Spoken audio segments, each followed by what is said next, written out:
Well, we probably all feel a little like this lonely donkey in his baggy shorts on that surfboard looking out to the horizon because we're concerned. Maybe a better word is even alarmed about the state of our state and our nation. We've watched one after another of our democratic values being shredded. We are motivated to make changes. We want to change the way things currently are. But we're also looking for each other. It's not a given who feels like we do and who doesn't. We're searching for each other, very eager to do something. So what can we do? Well, the place to start is right here, right now, right in front of you, your precinct. Your precinct is the foundation of a strong political party.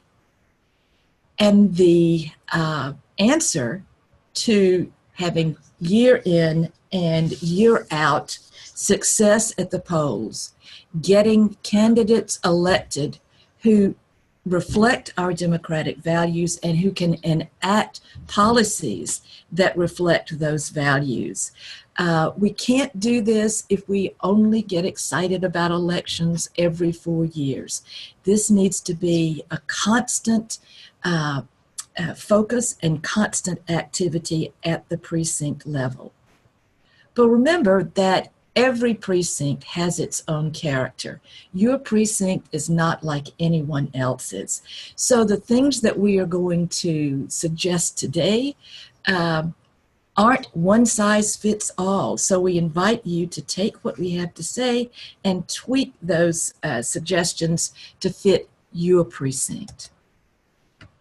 What we want to do today is just to provide a few basics of precinct leadership and best practices, to explore ways that we can build engagement in precinct work, to encourage all of us to work with our neighbors. Remember that when we're building precincts, we are building community. So we want to strengthen our community of committed volunteers so that we can all work together for our shared democratic values of justice, equal opportunity, a healthy populace, and a safe environment. Now, you're all familiar with the way the Democratic Party is organized. There is this National Democratic Party that exists somewhere up there in Washington. Maybe some of you have had some connection with that larger iteration of the party. There, of course, is the state party in Raleigh. The state is divided into districts, and every county is a part of a district. And every county is divided into precincts. So, but it's at the precincts that we interact with voters. Now, Ann, I want to point out to everyone out there, notice the precincts are the unit of the Democratic Party that are right next to the voters. That's because the precinct leaders, the precinct team, live in the communities. These are our streets. The voters are our neighbors. The candidates are our representatives. You know, we are the grassroots and grassroots. So we are uniquely in the best position to get out the vote for the Democratic Party. And I hope you will. So what are just some basics of precinct organization? Now, I'm probably going to be going over things that all of you know, but just to make sure that we're all sort of on the same page, remember that it takes 5 or more Democrats to constitute a precinct. A precinct needs a leadership team that may have some configuration of these offices, a chair, a vice chair, a secretary, treasurer, a database manager. And Ann, could I just break in once again here and mention, these are minimal suggestions. For instance, I'm chair of Patterson Precinct in Orange County. I have 4 vice chairs, And the reason I have 4 vice chairs is when I asked for volunteers, 5 people didn't raise their hand. 4 did, and they're all my vice chairs. So yes, tailor these suggestions to what works for your precinct. Remember that you have to have some meetings. The annual meeting that's called by the state party, the time is set usually in February or March. And then you need to have subsequent meetings for your precinct to build the precinct and to get out the vote. So again, here are some just basic duties. If you looked in the North Carolina Democratic Party plan of organization, you would see these duties under each one of these offices. The chair presides at the meetings, establishes precinct goals. The vice chair should be a different gender and ethnicity from the chair if possible, and that person presides at precinct meetings if the chair isn't there. A secretary treasurer, somebody needs to keep minutes of meetings, and somebody, not necessarily the same person, needs to maintain the money in a reputable financial institution. So again, as Gloria said, these duties aren't set in stone, but there are things that all team members need to do. They need to assist the chair in generating precinct identity and spirit. Some number of them need to go to the monthly county meetings, and they need to maintain good records and transmit those records to incoming officers so that you can assure precinct continuity. Remember that precincts may, and I've seen this happen, and I'm sure you have as well, precincts go along and are really strong under a certain group leadership. Then for whatever reason, those leaders evaporate and the precinct goes dark because there's no one in a succession plan to take their places, and there are no records of what's been done in the past, so the precinct has to be invented again from the ground up. So as I've said, some other useful team members are the database coordinator, someone in your precinct who's tech savvy, who can keep and transmit data to the county on voter registration, canvassing results, and election turnout. Maybe you want to have a volunteer coordinator who helps attract people to precinct activities and then stays in touch with them. There's nothing more dispiriting than being all ready to pitch in to help with something and have a phone call never come. So make sure you've got someone who's not only recruiting volunteers, but staying in touch with them. So are there any questions? Does anybody have any questions here? Okay, so we've got a question coming. Okay, all right. At another training, we were told there could only be one vice chair. What is actually the case? My understanding is that you can have multiple vice chairs, and I have had these 4 vice chairs for the last 5 years, and no one has said you can't do that, Gloria. So my advice is get as many as you can. And you can call them something else if you feel that 4 vice chairs is not appropriate. All of mine are great, I will say. Okay. Gloria has a really good precinct. Not all of us are so lucky. So, no other questions? All right. So, let's go on. So, one of the things that you want to focus on as part of the precinct leadership is making sure that you develop a precinct identity. It's sort of like building a team. People want to feel like they're part of a team. They want to feel like they're part of something bigger than themselves. And so you do this in all kinds of ways. You promote democratic values. You make sure that there's connections, there's cohesion in the precinct, and eventually, usually an identity emerges. My particular precinct happens to be the largest in Orange County.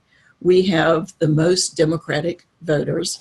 And so what I did in my messaging is I kept throwing out various kind of nicknames for the precinct. And eventually what came back to me from people that were communicating with me was Mighty Patterson. That's the one they picked. That's the one they liked. And that's what we call ourselves. So I just wanted to say, Gloria and I were down in Pitt County last week doing this training, and a precinct down there, which is rather like Gloria's, that is, it's really big, it's really spread out, it's very diverse. So they got together and decided that they came up with a slogan. The precinct is Falkland Precinct, so their slogan is Falkland Folk Vote. They made T-shirts and put that slogan on the front, and on the back there's a map of North Carolina with a star where Falkland Precinct is.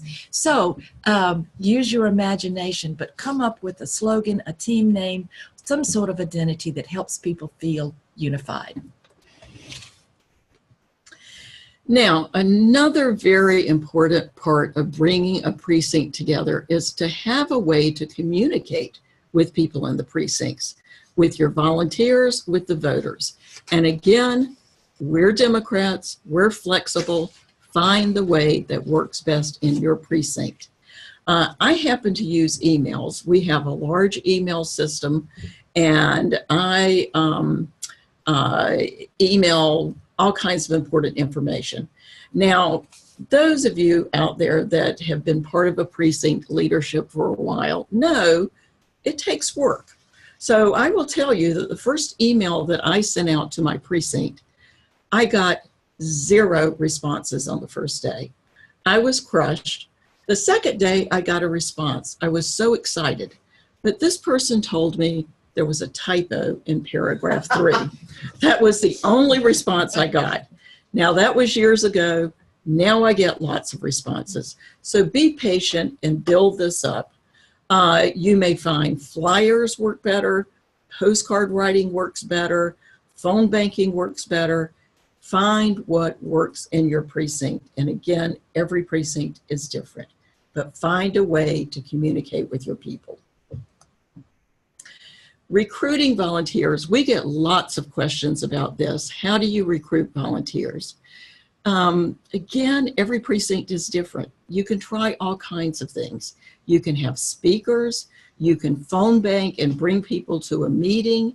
You can bring people together and ask what they want to do. You can ask local Democratic leaders to come and provide information on certain things. You can have a party. Whatever works to bring volunteers together, great.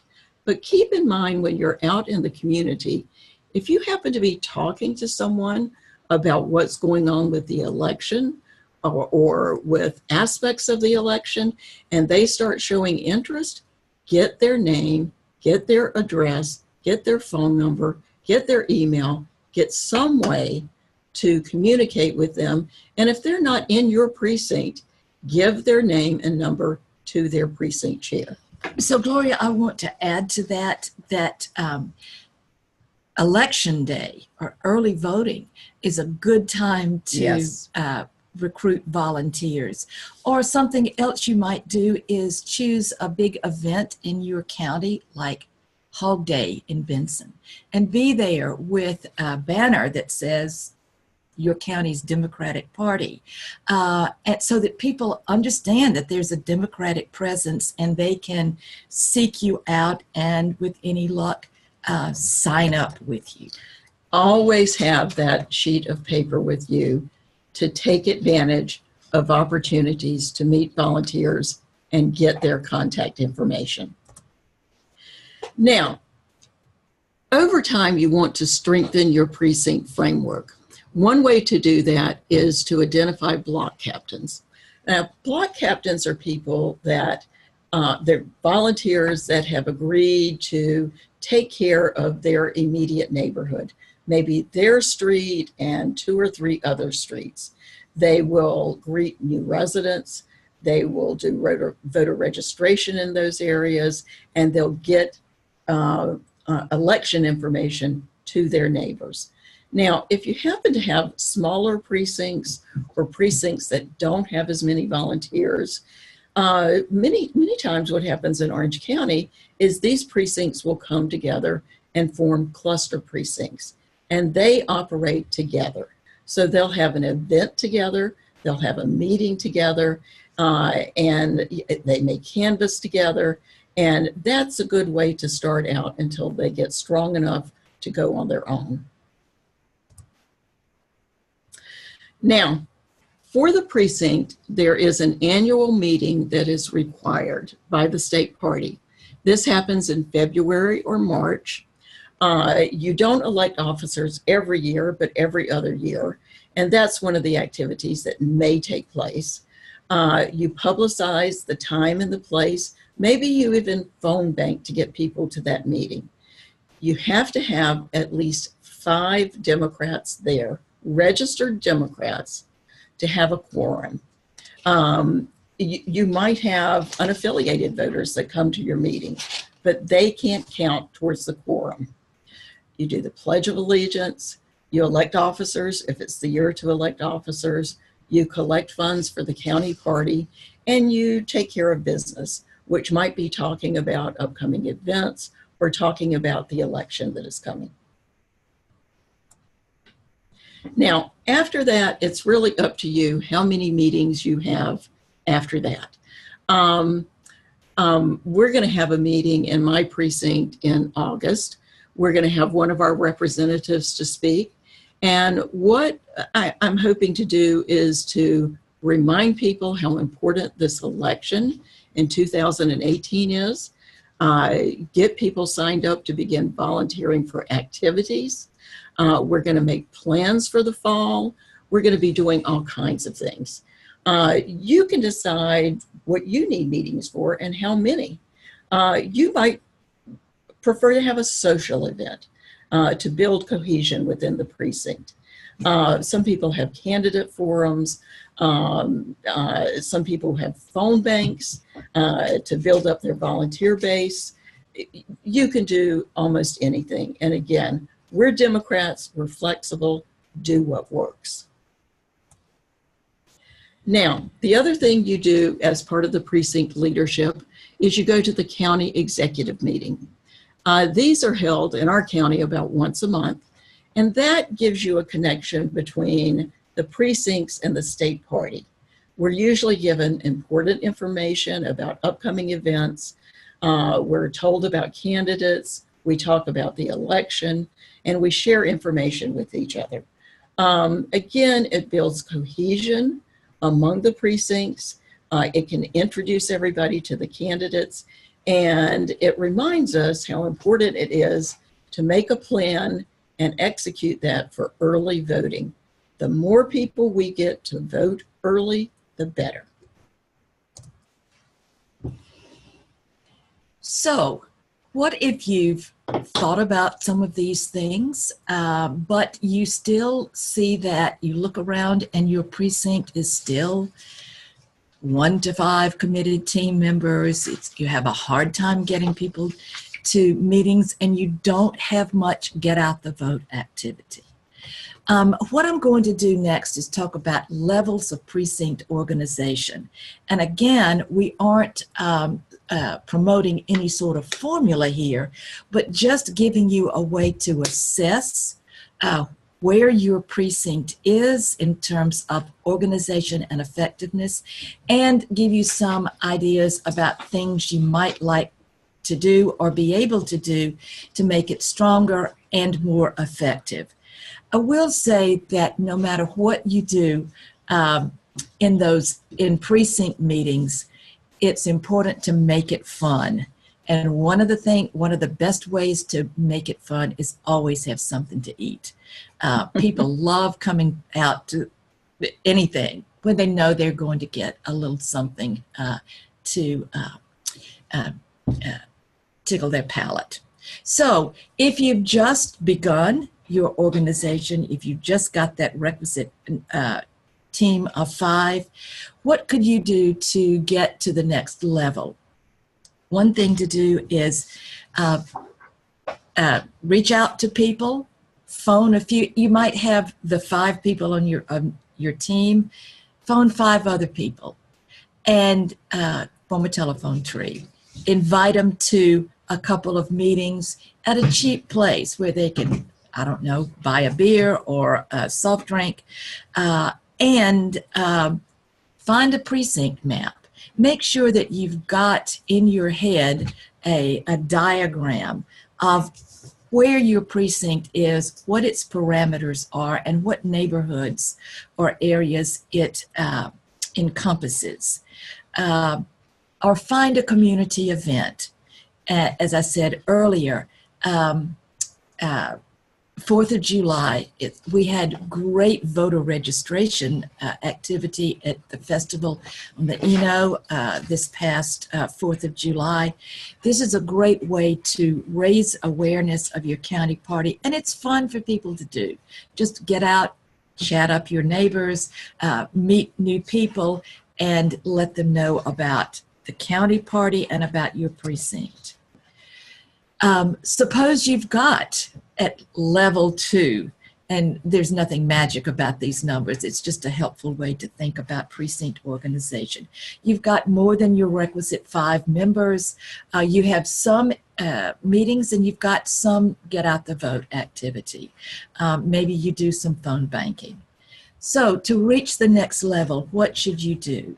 Well, you need to have regular meetings. And again, there need not be a lot of these. You don't want to wear people out with unnecessary meetings, right? We all know that. But do need to have regular meetings. You need to have some reliable, ongoing method of communicating with your precinct leaders. Gloria does the emails. Other precincts have regular sorts of newsletters that they send out. Or you might have a telephone tree, but have a regular way of getting in touch with people. Make sure that you train some people on your team in canvassing and poll greeting in particular. So you want to improve your get out the vote techniques. Make sure you have coverage at polling places, and we'll talk a bit more about that later. And so on, level 3. So we sent this information to Pitt County. They took it, and they are so ambitious that they have gone beyond the reach the next level, and they have come up with 4 levels, and they are aiming for 5. So there's no limit to how ambitious you can be, but just remember that you don't have to be a level 5 at the outset. It's fine to be level 1, working on getting to level 2. So, are there any questions at this point? Okay. All right. Yes, but I can't get to Chief you. meeting locations. Oh, well, your house is always a good one.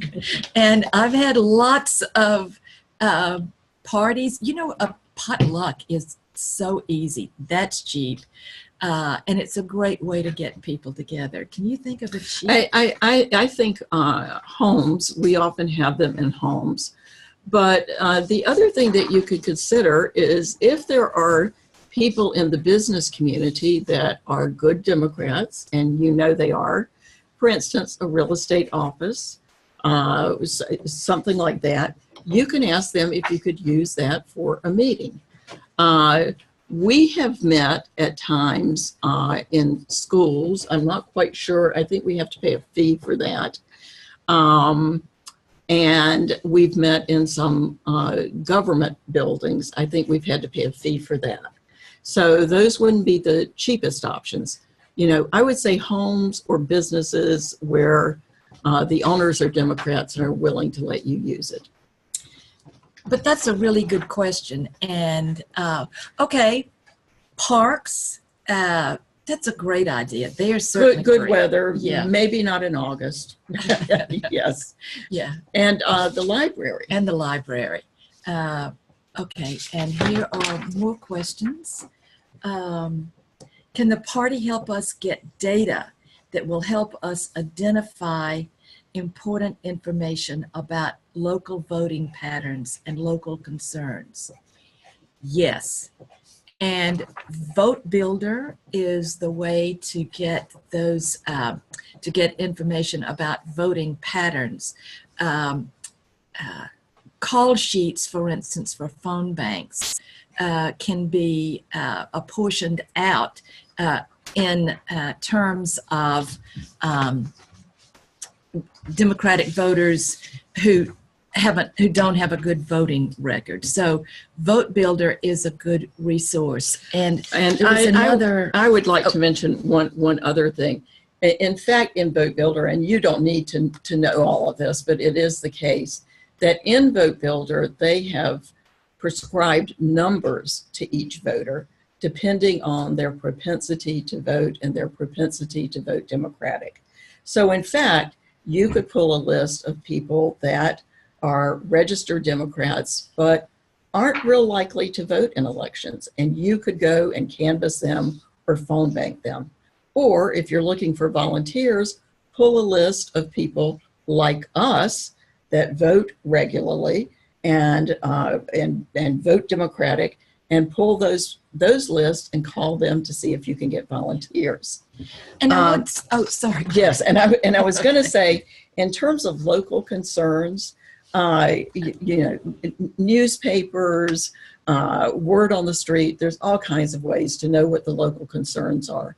But I will tell you that one of the ways I found the best read on that is canvassing. And when you're standing at someone's door, you do a lot of listening.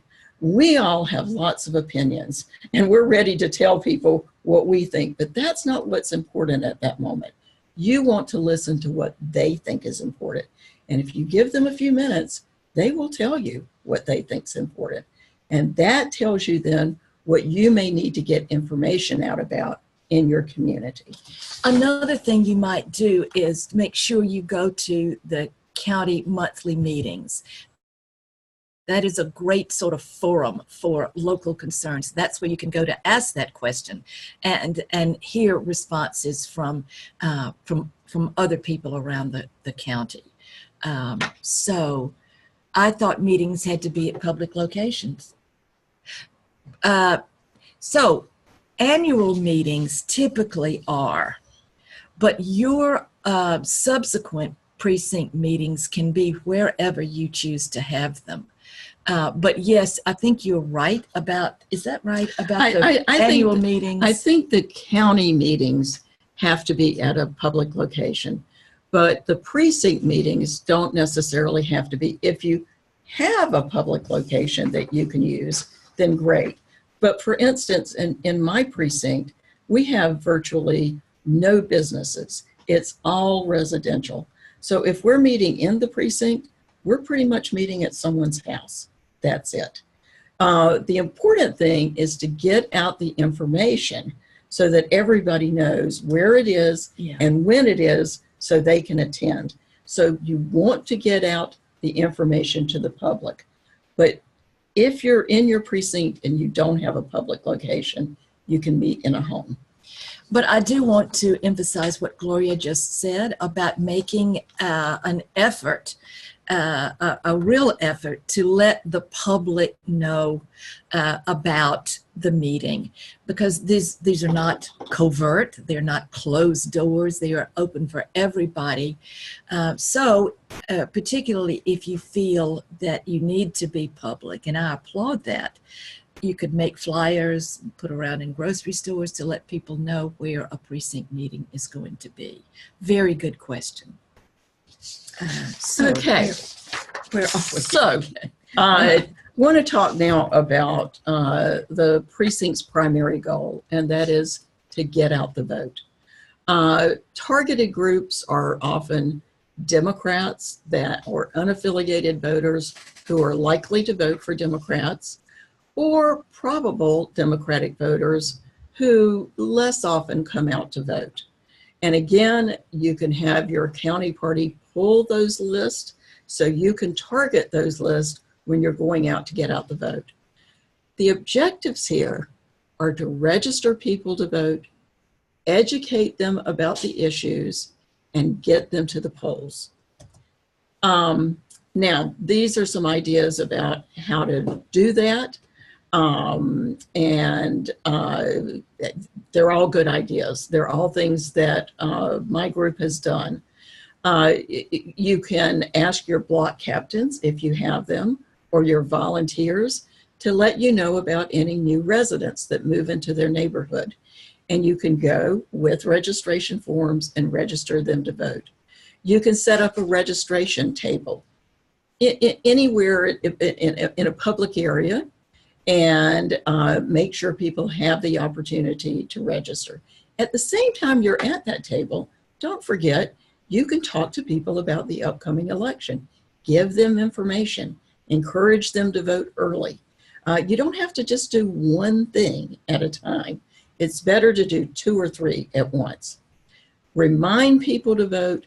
Tell them about early voting. Encourage them to vote early. Let them know there'll be a table at the voting sites with sample ballots from the Democratic Party that will help them. You know, sometimes people don't know about the races on down the ballot, but we will have information for them about that.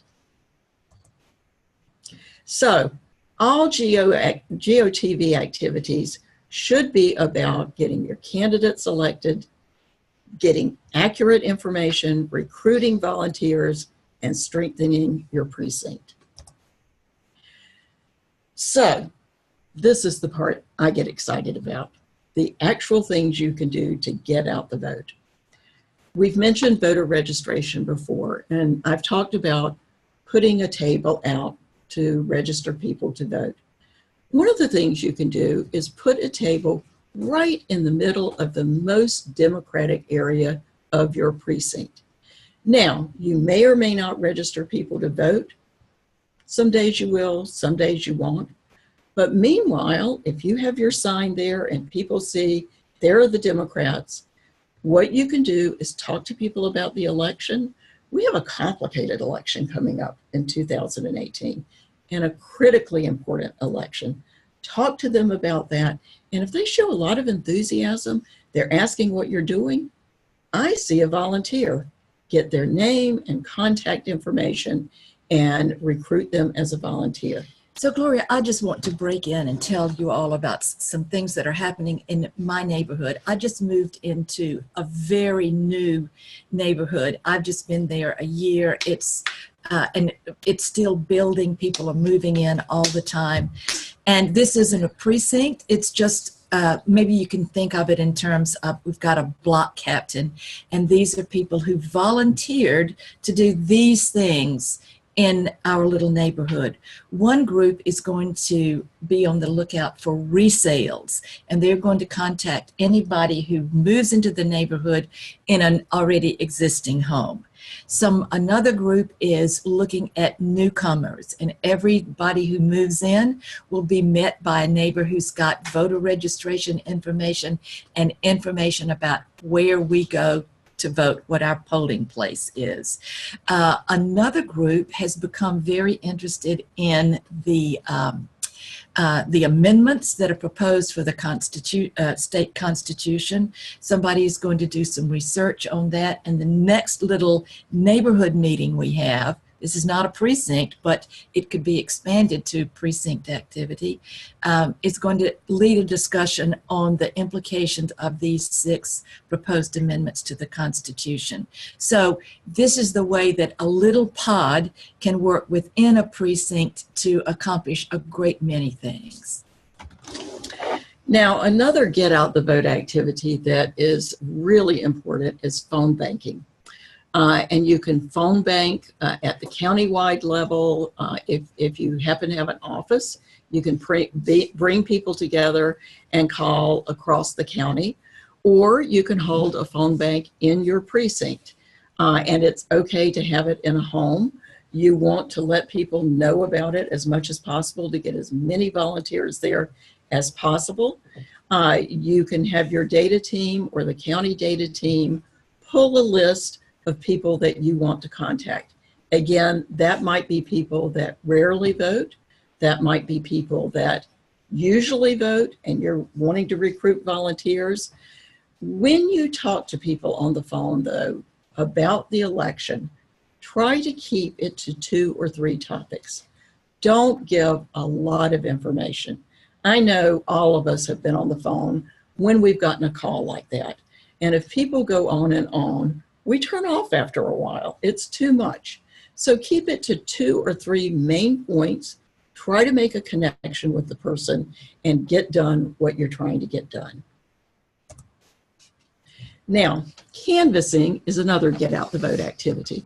This is the one that probably intimidates people the most. This is where you get a list, you walk the communities, you go to the doors on the list, you knock, and you talk to the person. Now, some people say, that sounds so hard. Why should we do that?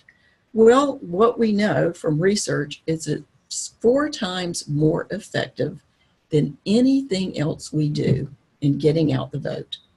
So, you can get packets with names, addresses, scripts from your county leaders, or if you have a data person, they can pull that off. And you go around and you talk to your neighbors. Make sure they know you're a neighbor. You identify why you're there and listen to their concerns, because they will tell you. We typically do not attempt to convert people. If you go to a door and somebody says, well, I'm not quite sure why you're here. I've only voted for Republicans in the last 20 years, and I plan to vote Republican this time. Then you say, well, thank you very much for your time, and you leave. We have found that kind of persuasion, when they're that identified with the Republican Party, does not work. So move on and go to someone else that does want to talk to you. Now, targeted postcards is another way to get out the vote. We have less research information about that, but this is an excellent way to reach people. You get a stack of postcards with stamps on them. You usually have some forms that people have put together of things that you might say. The person can do this in a group. You can bring a group of people together, have some food, as Ann suggests, and you sit together and you write out messages to the individual voters. But you can also do this in your home on your own. It's usually good to mail these out in October, just before early voting starts, so the person is reminded about early voting and is motivated to come out and vote. Literature drops is another way to get out the vote. And I will tell you that in my precinct, my volunteers love this activities. And it is because they don't have to talk to anyone. So what we usually do is put together information that we want to get out to every Democrat on certain streets. And this is where your block captains get to be important, because they may take 2, 3, 4, 5 streets and say, I will deliver this information. What we usually do is have one sheet on brightly covered paper of all the early voting information, the sites and the times, and another sheet that is a sample Democratic ballot. We put those together, put those in people's doors. Now, I have stood there on election day and watched people get out of their cars with those 2 pieces of paper. You know, they're smiling. One person told me one time, the people on my street have it so together, they make sure we get the information that we need. That makes everybody smile. So it's a great activity. It does involve some cost in printing these materials, so you need to keep that in mind. And now, Ann will talk about her favorite activity. So my favorite get out the vote activity is greeting at a table on election day. This is the high point of every precinct's year, and it is every precinct's must do. Absolutely. Every polling place in your precinct must have a table with the Democratic Party clearly indicated and a greeter every few hours all day long. This is great fun. I love to do this because you greet people as they come to the poll, and you say very politely, would you like a Democratic sample ballot? And you will be amazed at the number of times people say, oh yes, because even people who are well-informed voters don't know all of the nitty-gritty stuff, all of the information on the down ballot races, and this time they will not know about all of the amendments to the Constitution. So this is your last best chance to get voters as they're walking into the booth. And of course, they can take these sample ballots into the voting booth with them. So make sure there's a visible Democratic presence. Have people in your precinct sign up for, better to have 2 people than 1, but 1 will work, for 2-hour shifts all day long. You've got greeters, you've got voter guides, you've also got people who know how to watch for voter intimidation. And there's always a state or a county hotline that you can call into if you see voters being intimidated or improperly turned away from the polls. So another thing voters do is make sure all voters get to vote. And you hand out sample ballots with Democratic candidates clearly marked. This is the single most effective get out the vote, get our candidates elected tool that you can have. So we've got a couple of questions. So why don't we stop now and do that? Okay. So one person asked about identifying newcomers to the neighborhood and what we meant by resale. So my community is probably very different because it is brand new, except for phase 1, which has been there for 6 years. So these places are getting turned over. So the old residents know, or they know now, to look out for newcomers when a condominium turns over in ownership. They will be met by people with voter registration and polling place information. So resale is different from a brand new house that goes on the market, never been lived in before, and somebody new moves in. That's a different category of new resident. Does that make sense? Yes. Just clarifying if it's a website. You were just using the word resale. Oh, I was just using the word resale. No, it's not a website. Sorry. That's just what this group has called itself. They're the resale people. They look out for people who are moving into buying from an original owner and moving in, as opposed to people who are moving into the brand new, never been lived in before houses. Sorry, that's, not very sophisticated stuff, but sorry that was confusing. Okay. So another question that we have is, should I see who is Democratic and who is Republican on my street before putting out the 2 sheets of paper? First of all, the 2 sheets of paper are what I do in my precinct. You could put out whatever, a reminder of election day, do whatever works in your community. But to answer your question, absolutely. And you can usually get this from your county. They'll draw it off of Vote Builder. It's best to draw off a list of registered Democrats and unaffiliated with a high propensity to vote Democratic. And they can give you those lists. So you're not going house to house to house. You're only going to the houses where our voters are likely to be there and give them this information. So absolutely, very good question. Get the information to our voters. So here's a question about if a church is used as a voting site, I think you can't be there to greet candidates. So I only know about my polling place, which is a church, and candidates have greeters there, the parties have greeters there.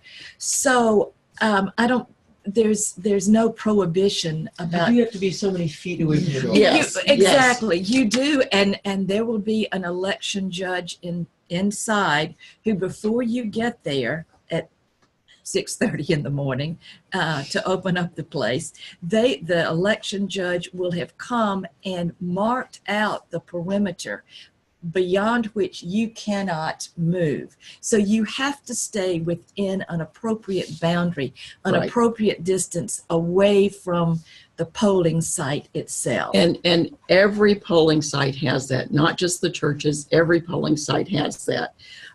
If you need to go inside to go to the bathroom, they ask that you take off any kind of identifying information, or if you have a shirt, cover over that shirt, so you're not walking through where the voters are with that kind of pin on or whatever. But you do have the right to be at the polling site. You just, I think it might be 50 feet out from, they will draw the line and show you where you can be. And they will come out occasionally, these election judges, to make sure you aren't encroaching. This is also true of the candidate signs. The candidates will come sometimes to put signs up at the polling places, and those signs cannot be within that perimeter. So, I'm going to let you take this Okay. one because I don't know. what role does the precinct play in getting the candidate info to the Oh, voters? I do know about that. Nothing else.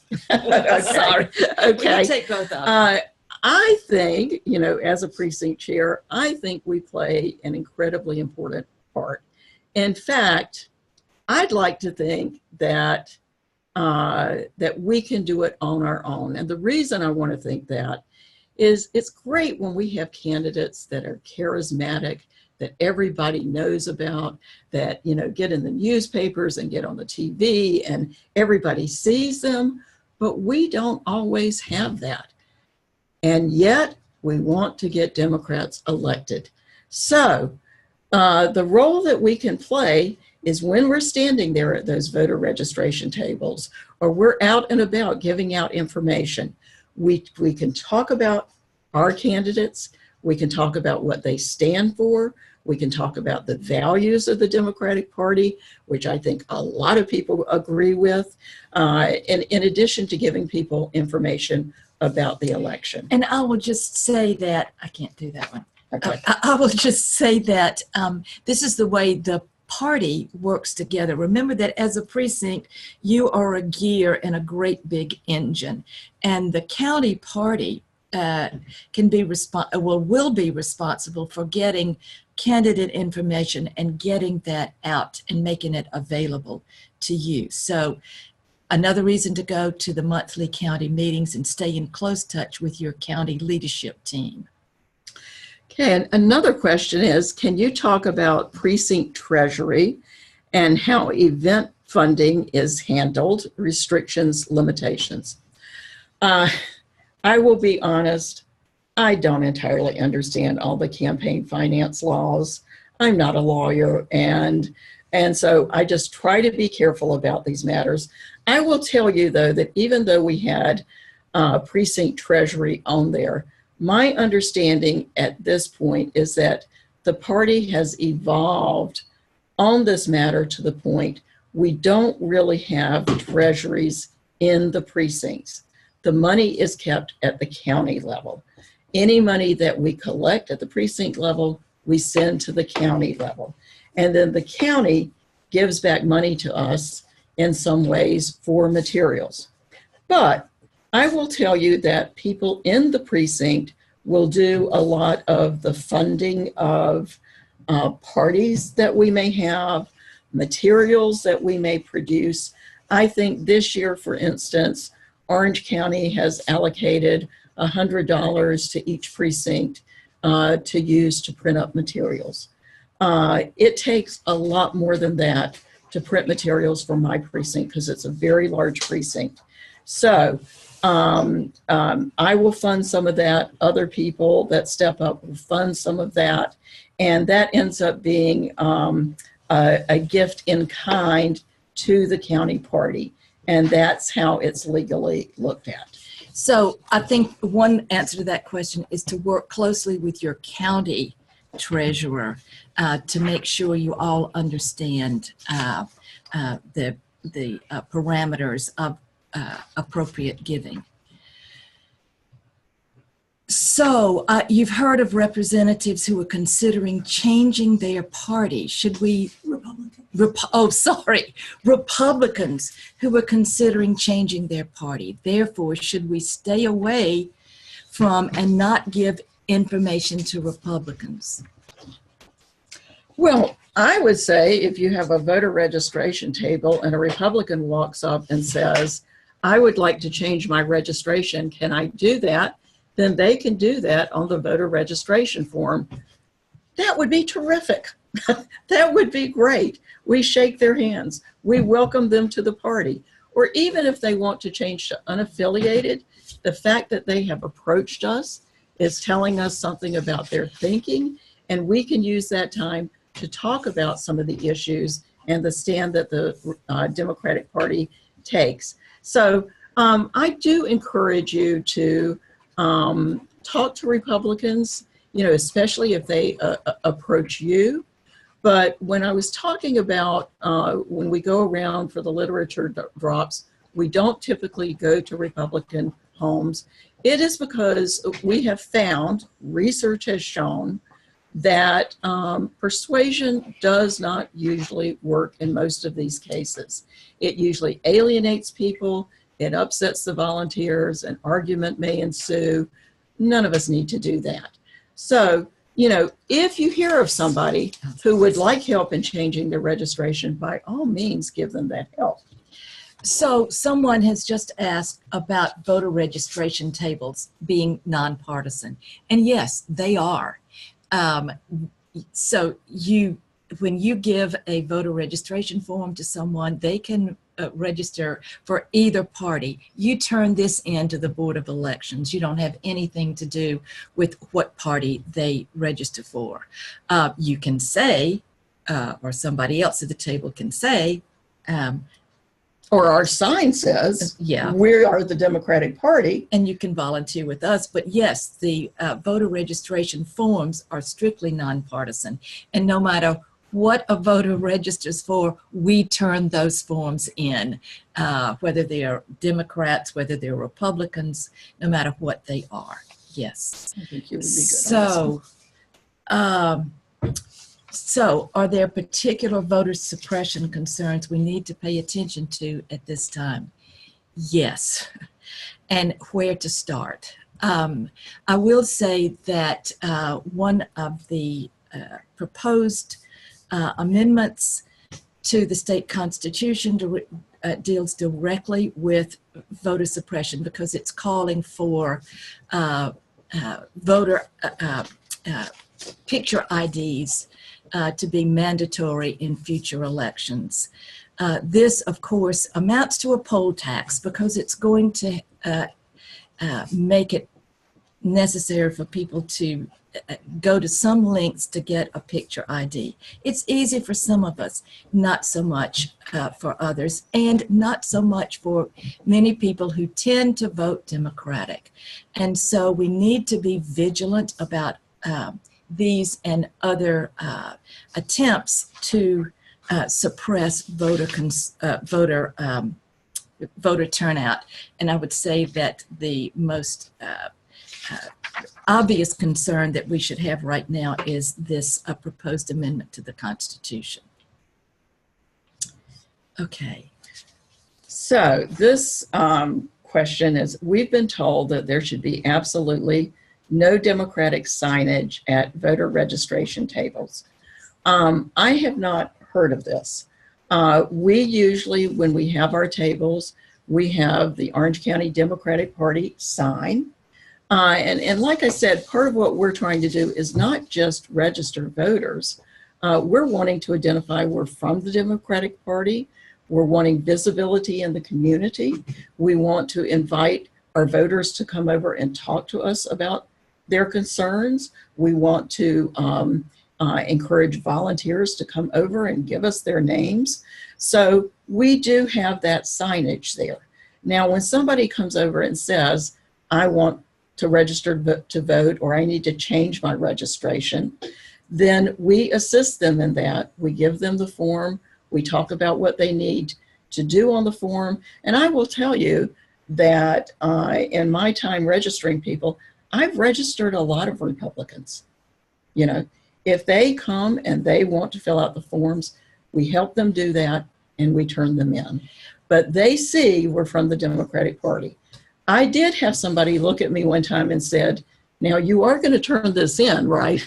And I said, of course. We turn in all the voter registration forms. We do, by the way, have a webinar on voter registration and a group that can help for that. So I would invite you to maybe sign up for the voter registration webinar if there's going to be one. There will be one soon, and they can give you more specific answers than we can. But again, I would encourage you to have the signage because it's not just about voter registration. And there are other groups that are totally nonpartisan that are out registering people. And, you know, some people prefer to work with those groups. But we're trying to do multiple things at once when we have these tables. So I'm afraid that what Gloria and I may have done is overwhelm you with a lot of information. So we want to remind you that you don't have to do all of this stuff. These are some suggestions. Remember, too, that you don't have to do this all by yourself. There are valuable resources out there to help you. One is Vote Builder, and we've mentioned that many times. This database of registered voters that can help you identify voters in your precinct and get in touch with them. Remember, too, the County Board of Elections that can provide precinct maps. They can provide polling locations. This is where you go to help a voter who can tell you their address but may not know what precinct they are in. That's on the County Board of Elections website. The county board also lets you know about dates, times for elections, and they provide sample ballots. So when we talk about using sample ballots at the greeter table on election day, these are ballots that we have gotten from the Board of Elections, filled in the little oval beside the Democratic choice, and sometimes I think we add Democrat or Republican. That information no longer appears on the ballots, but we fill that in and print those out with these things clearly marked so that that is what gets in the hands of our voters. But we start with what we can get from the Board of Elections. And by the way, they can take those inside the polling place with them when they vote. Right. So remember your county party, which is the source of all kinds of things: candidate information, political signs, information about meetings and event announcements. They will let you know about early voting and election day plans. So a lot of information. You can print out the PowerPoint, take from it what works for you, and remember that you aren't in this by yourself. There are plenty of resources available to you. Also remember what Robert Kennedy said over 50 years ago. Each time a man stands up for an ideal, or acts to improve the lot of others, or strikes out against injustice, he sends forth a tiny ripple of hope. And crossing each other from a million different centers of energy and daring, those ripples build a current which can sweep down the mightiest walls of oppression and resistance. So your precinct is that tiny ripple of hope. Your precinct is that center of energy and daring. And Democrats in North Carolina in 2018 don't have to be that frightened donkey in his baggy shorts looking out to the horizon and hoping we can make the blue wave happen, one precinct at a time. Let's get it done. Woo! All right. Thanks. And are there any other questions that anybody has? Okay. Thank you so much for joining us. It's been a privilege to talk to you. And remember that the next webinar is Saturday, August the 25th at 10 a.m. And this is more information on Get Out the Vote for the Win. So this will be a final push with Tom Sullivan. So hope to see you then. Thank you so much and good luck. Next slide, be there. Oh, all right. Sorry, the feedback slide. So if you would, please type into the chat room what worked for you today and what could be improved. Thanks. Thank you, everyone.